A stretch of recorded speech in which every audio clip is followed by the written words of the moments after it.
Now, another one I found was this SPP interactive mapping system, the State Planning Policy Interactive Mapping System.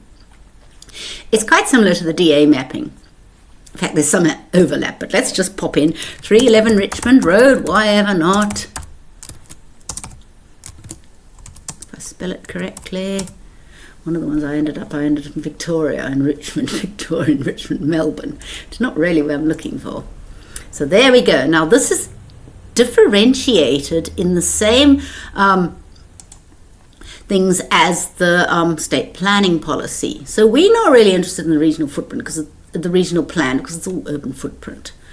So if you go there, or Townsville, it's not a renewable energy, and you can see there it comes up. It's the Brisbane city. I'm actually going to untick it because it's not really that relevant. But you can put in different things. Water quality. Probably wouldn't bother with any of those, to be honest, because they're very broad. Biodiversity. Is there any biodiversity value? Not regional anyway. Transport infrastructure. No, it'll zoom out a bit. This is quite interesting. So you see, that's probably a highway there. Yeah, that's the noise. That's really interesting. That is pretty awesomely cool. Wow, it's so cool. Okay, apart from the fact I'm excited. So that's transport noise. Noise is very important, by the way. So you can see that they've mapped noise around the different main roads. Oh, wow. That's so cool. And it will be around the airports too. Okay. Okay, cool. So that's where don't buy a property in any of those areas because they'll be too noisy if you've got any money. Who has? Okay, cool. Let's go. Livable communities and housing, which are not mappable. Economic growth. Is it a priority development area? I doubt it. It's a bushland reserve. There wouldn't be any mines around there. But you can go into pretty much just biodiversity and you can click all of them and you can see that there's biodiversity values there. It's got a lot of stuff that's the same as the other one, and it got a lot of stuff. In fact, if I was looking for the details of those, I'd go into Queensland Globe.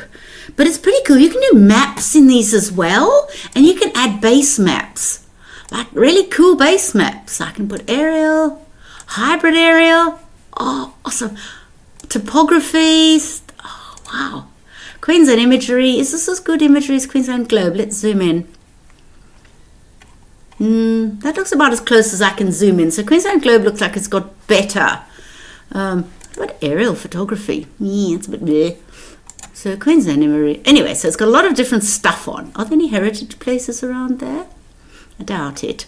Safety and resilience to hazards. So if I clicked on, it definitely would be a bushfire area. So like all of these, it does show a lot of different things overlaid. So you got to untick and tick, but you can see it's in a bushland, bushfire zone. I want you to actually note bushfire zones, by the way. And you can see it's in a quite a severe bushfire. What would it be? High potential bushfire intensity. So if you go, just go slightly off this mountain, go to Tambourine Mountain, and if you look at the bushfire on Tambourine Mountain, it's quite terrifying, to be honest. I'm only putting Tambourine Mountain because this is where I live. You can see there that all of Tambourine Mountain pretty much is in the buffer. And then most of it is what's called very high potential bushfire intensity. So it's a bit worrying that, so which is why I was so paranoid last year. Hopefully we've had a bit more rain this time. So your bushfire, yeah, it's quite scary. It's mostly to do with slope, it's to do with projections of climate change. It's all sorts of very interesting things. So you can see that SPP mapping and DA mapping, and you can make a map just by printing it. You've got to click on it. Yeah. And then it'll wait till printing. It says printing. It loads a bit. I don't actually want to print it, and you can print it with the legend and everything else. I'd recommend rather using Queensland Globe for printing though. But anyway, you can, and you can download it as a PDF. So there you go.